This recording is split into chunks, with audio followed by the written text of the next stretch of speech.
So the trip, let me tell you about the trip first and foremost. So we go to the airport. This is going to be one of these stories once again. You know me and my stories. So, so this is it. So we're going to LAX. We are flying Bulgaria, Turkey. We're flying LA, Turkey, Turkey, Bulgaria. We go to the Turkish Airlines and they say they're not going to let CJ go. And I say, what? They say, yeah, she's an American citizen and they don't allow Americans in Bulgaria because of the whole COVID situation. They were like, oh no. I'm like, she's my wife. You know, we've been married and here and there in both countries. But I don't know that they're like, well, give us like proof. I'm like, I don't have my wedding certificate with me. Like, I did not expect that traveling the country, you should bring always your marriage certificate. So they wanted not to take us. We were about to just like go home. I was very defeated, like very, very defeated. And I was like, all right, what are we learning? What are we learning? You know, I'm trying to learn stuff.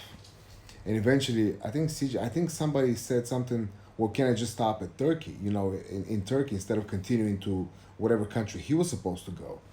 And I think CJ or whoever, I think CJ was like, well, can we do the same? And I asked. So we landed. They took us to Turkey because I guess Turkey accepts everybody. Doesn't matter if you're American or not American. So we landed in Turkey, and I called my parents before that. I said, hey, uh, you know, can you pick us up from Turkey? And they said, no problem. So they hop on the car. They drove, I think, about 5 hours from Bulgaria, from my town to Turkey, to Istanbul. So me and my wife, you know, get off the plane, get down. We want to get in the country. And at the passport control, they go to CJ, you know, we need your visa. And we're like, oh no. Oh no, no, no. Nobody told us anything about visas. And you know, me as a Bulgarian, you know, if you're an American, you cannot rely on the same thing. You cannot relate on the same thing because America is allowed everywhere. Like every single place that y'all want to go, they're like, "Oh, you're an American. Open doors right away, no problem." But when you're Bulgarian, that's not the case because nobody wants us anywhere. So as soon as I heard visa, I was like, "Oh my gosh, I'm defeated." But I'm like, well, where do we get this visa? And he goes, well, make a left, and there's like a little, you know, little stand or whatever. I go over there, and the closer I get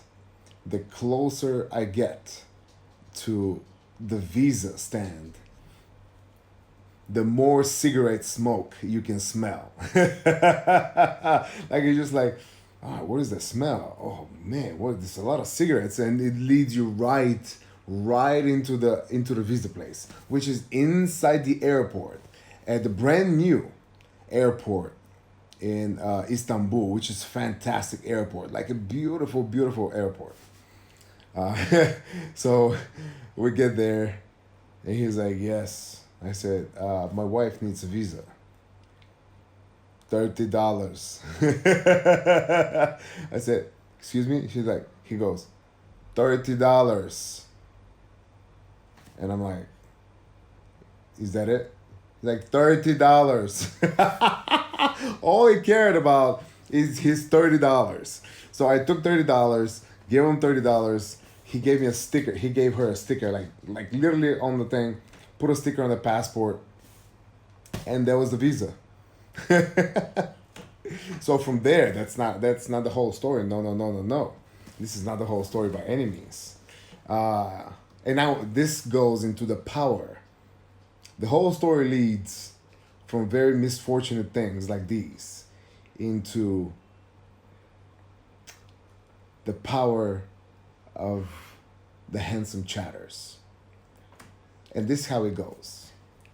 So we go out after this whole airport fiasco. And my parents picked us up. We started driving. We get to the border in Turkey. We leave, no problem whatsoever. Now we get into the Bulgarian border, you know, because there are two borders back to back. So first, before you enter the country, there's a little thing that you park your car, and they spray for like COVID situation, like some kind of spray to spray your car for disease, COVID, whatever it is.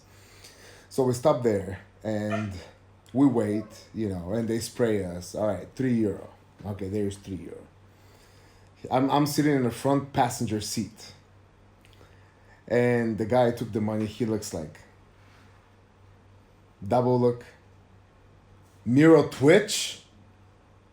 I was like, oh my Jesus. He said, let me repeat if you did not hear me right. He said, Miro twitch. And if you don't know what that means, for the past 10 years of my life, I've been called Rusev, which is not my real name. This is the first time that somebody saw me and and he actually said my real name.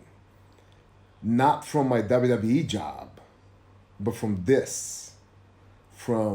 the Handsome Chatters, from Miro Twitch, from the thing that we are doing right now, from me just communicating with y'all, telling you stories, and we all tell me stories back, and we play video games, having fun. Just from that. And it was like, wow, like, man. And it's been, we had this channel for like 3 months. We had this channel for 3 months. It's not like we've built it for years and years, And it was like, man, it really felt good. It felt like, you know what? You can go out there and create something for yourself. You don't need a big machine to push you. And this goes for everybody that's watching and you will watch eventually this video. Y'all can do absolutely everything in this day and age with the power of social media. All of, not just that, but all of your brains, how they work, and young people and all that. Y'all can create stuff, man. Y'all can go out there, create whatever you want to create. And it can get noticed, boom, just like that, in a snap of a finger. And I know sometimes it takes, 10 years to become an overnight success. But if you don't start that road of the 10 years, you'll never get there.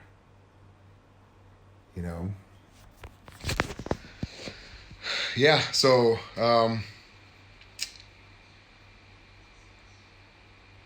yeah, it was fun. But yeah, almost, the story is almost finished. This was just like my little, this is my little motivational. Hey, Cookie! What? Cookie's here. Who knew? Cookie still cares about us. But it's my fault, Cookie. I'm sorry, I have not forgotten you. I promise all my travels, you're going to have to watch the story back. Because I just told the whole story, Cookie. Well, not the whole story. I'm almost done. But you're going to catch the Bulgarian side of it. But I'm pretty sure that Dylan is going to upload that clip on YouTube, and you can maybe, if you feel like, Cookie, you can maybe go and watch it there. Maybe you click I like, or if you feel like it, maybe you do subscribe. It's ToBeMiroTV. A lot of good stuff on there. Thank you. So then, we pass the border. We get to the Bulgarian side. So the same kid, oh, wait a minute. So the same kid that said, Miro Twitch. Then he goes, he kind of stops the line, goes out, and he comes to me, he goes, not from here. Because there's probably about maybe 75 cars on the line waiting to get in Bulgaria. Because there's inspections and all this COVID situation. It's taking its time. It's really slow. So he comes to me, he goes, so from here, you make a right, you go, put your hazard lights on and drive down. It's the bus lane. They will open the barrier for you and you go in no time. And I was like, oh my gosh. Like,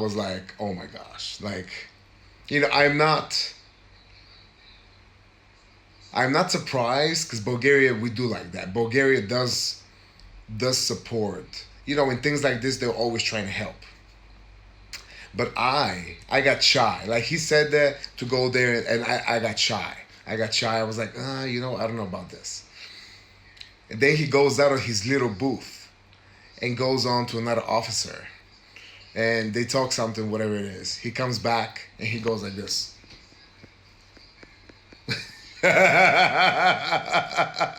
He just waves me in, and he goes. So instead of waiting for probably about 2 hours, we go straight in front. Nobody there in the bus line. There's nobody in the bus line but us. We stop by. This is so funny. We stop by. There, and there's still checks and all that kind of stuff. So there comes the first cop.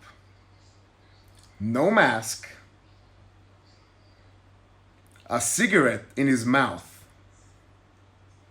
On a phone call. Police officer. No mask. Which I guess if it's an open space, you don't have to have a mask. But he stuck his head inside my car with a cigarette on his phone.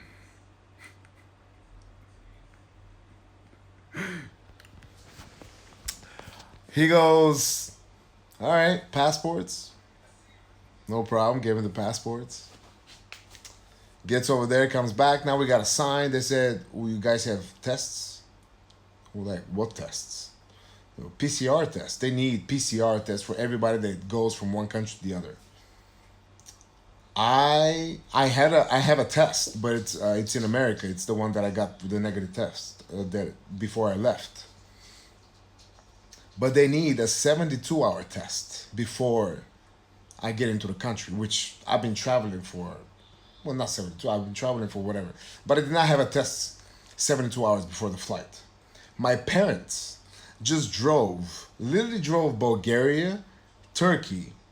My dad did not even get out of the car. Maybe he did, I don't know. Drove back. They still needed a PCR test. We don't have that. We go and sign our addresses. We have 1 day. We have 1 day to provide a PCR test. And we got to give them our addresses. Otherwise, the cops will come and we'll be in a 2-week lockdown. So we said, okay, we go in. Finally, everything we go through, we pass. And we drove home. And the next day, you have to go and get the test. And you have to get a 24-hour test, which they charge me in American dollars is maybe about $80. $80 or $90 for a quick test. PCR 24-hour test. We did that. It came back negative, of course. The next day, I sent it to whatever I had to send it. And the cops still showed up to my house where I declared that I'm going to be, looking for me. But I wasn't here because I was out with my brother. I was out and about. And they said, where is he? He's in quarantine. He's supposed to be here. But my mom was like, no, he's got a test. So we had to show the cops all the tests. Like, my mom was so stressed. Like, because all of a sudden, 2 cops showed at your door. Oh, where's your son? We need his test. My mom was like, oh, panicking. But finally, they gave him the number and they showed the test. And all that. But even they went looking for my mom in their house at the village. So they're really not messing around here. When they say you got to be in quarantine, if you don't provide the appropriate documentation, they will come for your ass. Which is good. I think that's how it should be. But this is how my vacation started. This is my first days of vacation. It is unbelievable. And the next thing you know, we were supposed to go to the Black Sea for 4 days. 4 days, not 5, before. 4 days. And CJ got called to work, and we went only for 1. So it was really a bummer, because we were planning such a great vacation. We went to Lozenitz, which is a great, the Black Sea in the south. It's a very nice hotel. Oasis del Sol. It was really, really nice. Great hotel, great beach. clean, nice. First day we get there, red flag. Nobody goes in the water.